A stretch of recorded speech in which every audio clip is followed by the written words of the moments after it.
Hi Pisces, this is Pisces Hub. Welcome to my channel. So for today's video, gagawa tayo ng naiisip ko ngayon is parang pick a card. Okay, so pwedeng I'm not sure kung love or money. Okay, so naiisip ko ngayon Pisces, sige money. Okay, so I'll shuffle these cards and mamaya pipili kayo kung alin sa mga sa card deck natin yung pipiliin nyo. Okay? There's a timeline na ilalagay ko sa comment section po. Okay? So, reminder lang Pisces na ito ay general reading po. So, pwede pong mag-resonate yung mapipili mong cards. Pwede din pong hindi. Okay? And shuffle muna natin ito and mamaya mamimili kayo which card deck yung nagugustuhan niyo. Okay? And this is a timeless reading, Pisces. So, kung anumang araw, buwan o taon nyo po ito na napanood, take nyo lang kung mag-resonate. And yung mga taong nanonood ngayon, babae, lalaki, LGBT man, take nyo lang po kung mag-resonate po. Okay? Shuffle na natin. Okay. So, card deck number 1, card deck number 2, and card deck number 3. Okay, so, pili kayo Pisces, which one, and alamin natin kung ano yung mga advices, messages, possible na mangyari for Pisces about money, career reading, okay?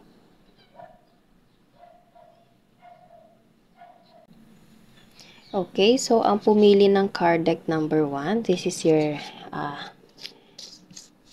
timestamps right now. Okay, dito yung 2, ito yung 3, okay. So, ano po ang message niyo po for fires? Naisip ko agad yung fire sign. Okay, so pwede you're dealing with the strength. So, pwede you're dealing with the Leo, Pisces. Okay, the strength in upright. Oh, ano po ang message niyo po about money for Pisces na pumili ng card deck number 1? Ano po ang message niyo po for Pisces na pumili ng card deck number 1? 5 of Swords in reverse. Okay. The Judgment in reverse. Oh. Bottom of the deck is the Temperance, Pisces. Okay. So, sa nararamdaman ko as of now, Pisces, medyo mahigpit yung sinturon natin as of now, lalo na kung meron tayo ditong the sword, okay? Pero, sige, explain muna natin itong si Five of Swords. Nakikita nyo, naka-reverse siya. Lahat ng mga nakapalibot sa kanya is sobrang dull, okay? And bumubuhos pa yung malakas na ulan. So, feeling mo you're defeated, Pisces, or so you're feeling mo na parang nawawalan ka ng pag-asa. Sobrang, alam mo yun, yung bigat, lalo na sa pinansyal, okay? Nakikita nyo, nakatingin siya sa malayo and nakakaramdam siya ng hopeless. Okay? Pero, Pisces, everything happens for a reason. Okay? Huwag mong isipin, huwag mawalan ng pag-asa. Kung gusto mong umiyak, iiyak mo. Okay? It's normal. Kung ano yung napagdaanan mo na nakakaramdam ka ng down, it's okay. Iyak mo lang, isumbong mo sa ating Panginoon, iiyak mo lahat sa Kanya, surrender everything to Him, okay? And there is a brighter side sa ganitong sitwasyon na nandito, okay? Kasi umuulan. Feeling mo parang malungkot kasi umuulan yung paligid and meron ka pang iniisip na medyo mabigat, okay? Pero ang ulan is blessing from above, okay? So, etong dry land na nandito, feeling mo parang wala talaga, nawawalan ka ng pag-asa, okay? Pero merong ulan na bumuhos sa lupain mo, Pisces. So, pwedeng sa ngayon, feeling mo walang nangyayari, walang abundance, walang tumutubo. Pero, meron ng blessing, meron ng binibigay, nag-shower na ng blessings ang ating Panginoon sa sa lupain mo, Pisces, and you have to wait. You just have to wait. Okay? Keep the faith, surrender everything to God. Lalo na meron tayo ditong the temperance. The temperance, yes! Nakikita niyo, Pisces, there's an angel right here and bumubuhos siya ng tubig dito sa jar. And ito yun. Okay? Ito yun. So, the temperance card is about patience. You have to be patient, Pisces. You have to kumbaga, habaan pa yung pasensya mo and wag mawalan ng pag-asa. Have faith. Kung gusto mong umiyak, iiyak mo lahat. Okay? It's normal. And after that, punasan yung luha mo, ayusin yung sarili, and keep moving forward, Pisces. Okay? You have to wait kasi meron na binibigay. Ito yung nilalagay. Ito yung binuhos sa lupain mo. Okay? And the time will come, natutubo yung mga magagandang bagay for you, Pisces. You just have to wait. You just have to trust the process. And you just have to control your emotion. Okay? Kasi the strength card represents sa feeling ko parang emotion to. As I said kanina, medyo nabibigatan ka. Ito yung nararamdaman mo ngayon, no? Parang you're defeated. You're feeling mo lahat ng mga hindi kagandahan nangyayari sa'yo. Okay? Lalo na sa pinansyal. Okay? Kasi meron tayo dito the judgment and kita nyo hindi ganun kagandahan yung naginamit ng angel natin dito. Okay? So, feeling mo parang, ano ba, may swerte ba darating sa akin? Ano ba? Tapos, nalulungkot ka, Pisces, lalo na sa pinansyal. Ganun yung nararamdaman ko dito. Okay? Medyo mabigat man, pero again, this reading, this card na napili mo, it gives you a clarification, an advice, lalo na you have to wait, you have to control, you have to be patient. Okay? The strength represents as control your emotion. Nakikita nyo, pwedeng ito yung emotion mo, Pisces. Ito yung nararamdaman mo ngayon. Ito ka. Okay? And ito yung angel mo. Ito si God, ito si universe, ito si divine spirit na control. Okay? Trust me, ako bahala. Huwag ka mawala ng pag-asa. Easy ka lang dyan, okay? Kung gusto mong umiyak, iiyak mo lahat. And then, tumayo ka. Keep moving forward. Just keep swimming, Pisces. Okay? Ang Panginoon ang bahala. Okay? So, I hope na ano niyo po yung advice ng card natin ngayon for card deck number 1 na pumili. For Pisces na pumili ng card deck number 1. Okay? This is your reading. And I hope nagustuhan niyo, Pisces, ang ating reading for your money reading right now. And huwag niyo po sanang kalimutan na mag-like at mag-subscribe po sa ating channel, Pisces. And click the bell button para ma-notify po kayo sa next videos na i-upload natin. Okay? Thank you, Pisces, na pumili ng card deck number 1 and God bless.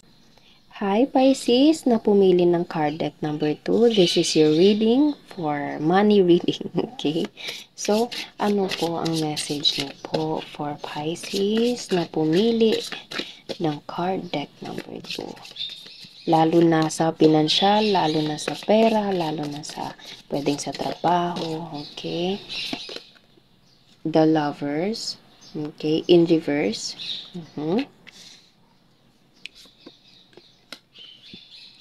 Ace of Swords and King of Wands. Okay. Bottom of the deck, Nine of Swords upright. Oh, maganda. Maganda siya. Okay. So, meron tayo ditong connection sa love, Pisces. Although, ang reading natin ngayon is all about money. Okay? Kasi meron tayo ditong the lovers. The lovers in reverse. Okay? So, sa nararamdaman ko, para siyang love reading kasi, pero money reading yung gagawin natin ngayon. So, pwede meron itong connection sa buhay asawa. Okay? Medyo nagkakaroon kayo ng tension sa asawa mo, ka-live-in partner mo, lalo na kung about sa pera. Okay? Lalo na kung about sa pinansyal, sa pang-araw-araw, sa mga gastusin, sa pang-araw-araw. Medyo nagkakaroon kayo ng problema about dun. Okay? Kasi naka-reverse siya, Pisces. And, bigla akong naisip, narinig yung word na pinagtitibay kayo ng panahon, okay? So, kung ano man yung struggles na nangyayari sa buhay mag-asawa nyo, it's normal, okay? Just hawakan niyo na lang yung isa't isa, okay? Huwag mawalan ng pag-asa, okay? Kasi after nito, lahat ng mga cards, lalo na ang ating Knight of Wands and Ace of Swords is magaganda, okay? You have to keep supporting your husband, your wife, okay? Kumbaga, keep your love, keep your faith, keep your loyalty to your family. Okay? Ace of Swords, everything will be okay. Everything will turn into a better situation. Kung ano man yung napagdaanan nyo, normal lang yun, Pisces. Okay? Normal lang sa mga gastusin sa pangaraw-araw, lalo na kung may estudyante, lalo na kung maraming bills na babayaran, lalo na kung about sa trabaho, naghahanap ng trabaho, okay, naghahanap ng pagkakakitaan. It's normal kung medyo nai-stress kayong mag-asawa, kayong magka-live-in partner, okay? Kung meron man, okay? Kung nasa isang relasyon ka man ngayon. Pero kung hindi, pwede namang single and ito yung nararamdaman mo as of now. Hindi ka pa ready pumasok sa isang love because you have so much things in your plate, lalo na kung about responsibilities, lalo na sa pamilya, okay? And sa sarili mo, sa pag-ieskwela, sa trabaho, sa pangaraw-araw, okay? So, wala ka ng oras sa pagmamahal kung single ka man. Okay, take nyo lang po kung saan mag-resonate. Pero Ace of Swords and Knight of Wands, everything will turn into a better situation. The situation will improve for you, Pisces. Okay, Ace of Swords upright. Nakikita nyo, tinusok niya itong maganda, sobrang ganda na sword dito. Okay? Nakikita niyo yung reverse is hindi ganoon kagandahan. So dito, yung Ace of Swords na kuha natin is maganda. Okay? Pagtibayin, mas tatagan pa yung sarili, pagmamahal sa pamilya, pagmamahal sa asawa. Okay? Kasi lahat ng mga magagandang bagay, lalo na kung kayo ay nagmamahalan, darating yun. Okay? Your life will become easy as long as hindi nyo i-stress yung sarili nyo, hawakan nyo yung isa't isa, ipagpatuloy yung pangaraw-araw, okay?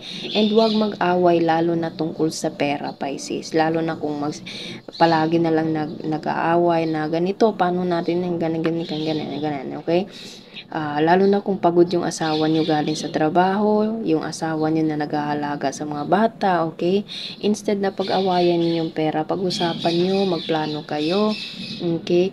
And make your wife, husband na kahit anong mangyari, andyan ka sa tabi niya, okay? Para hindi siya mawalan ng pag-asa na magpatuloy sa inyong pamumuhay, okay? Knight of Wands, sobrang ganda. Nakatingin siya dito sa magandang gem na nandito, okay? So, this card represents as opportunity. Opportunity, lahat ng mga magagandang bagay darating sa inyo, okay? As long as you will do everything kung ano man yung sinabi ko kanina, Pisces. And Knight of Swords upright. Okay, sobrang ganda din to. Huwag mong isipin, huwag ma-stress, Pisces. Kung ano man yung syempre, yung mga problema sa buhay, yung mga iniisip sa pangaraw-araw, try to not, take it personally. Okay? Kasi, kayo lang naman yung mahihirapan, kayo lang naman yung alam mo yun, mag-handle doon. So, kaysa pahirapan nyo yung sarili nyo, try to think positive and make yourself happy. Choose to be happy, Pisces. And yung asawa nyo, pakitaan nyo yung ng pagmamahal. Sabihan nyo ng kung ano yung gusto nyo sabihin na alam mo, kahit ganito yung sitwasyon natin, mahal kita, andito ako para sa'yo, kaya natin ito. Okay, ganun, para alam mo yun, ramdam nila na andyan ka and hopefully ganun din yung asawa nyo. And pwede, open communication, Pisces, open communication is a must. Okay, so this card represents, nakikita niya yung sword, parang palayo sa kanya, okay, so sobrang light din niya, okay, maganda, hindi tinatry niyang hindi ma-stress and it's really a good thing. Huwag kang ma-stress kasi lahat ng mga magagandang bagay darating, lalo na sa pinansyal and lalo na sa buhay. mag-asawa, kung meron ka mga asawa ngayon. Pero kung love life naman, everything will be okay, lalo na sa financial Pisces, okay? So, yun lang po ang reading for card deck number 2. Naway nagustuhan niyo po Pisces, huwag niyo po sanang kalimutan na mag-like at mag-subscribe po sa ating channel and click the bell button para ma-notify po kayo sa next videos na i-upload natin, okay? Thank you Pisces na pumili ng card deck number 2 and God bless! Hi Pisces na pumili ng card deck number 3. This is your reading for money reading, okay? So, ano po ang message niyo po for Pisces? The Justice in upright. Okay, wow. Wow, Ace of Pentacles in upright Pisces. Ace of money. Wow. And Five of Cups in reverse. Okay, it's okay. Bottom of the deck is Queen of Cups in reverse. Okay. So, there's a feminine energy right now, Pisces. Nakikita ko dito na mostly feminine, okay? So, pwedeng ikaw yung feminine, Pisces, or pwedeng you're dealing with someone na feminine energy, okay? Pero again, always ko sinasabi na wala po tayong gender specific, babae, lalaki, and LGBT. Welcome po sa ating reading, okay? So, the Justice card. Everything will happens in the right time, Pisces. Okay? Kung ano man yung ginawa mo, kung ano man yung mga bagay na binigay mo, lalo na kung maganda, darating sa'yo. This card kasi is all about karma. Okay? And nakikita nyo naka-upright siya. Hindi siya yung ganito nasa baba. Okay? So, maganda yung meaning nito. Okay?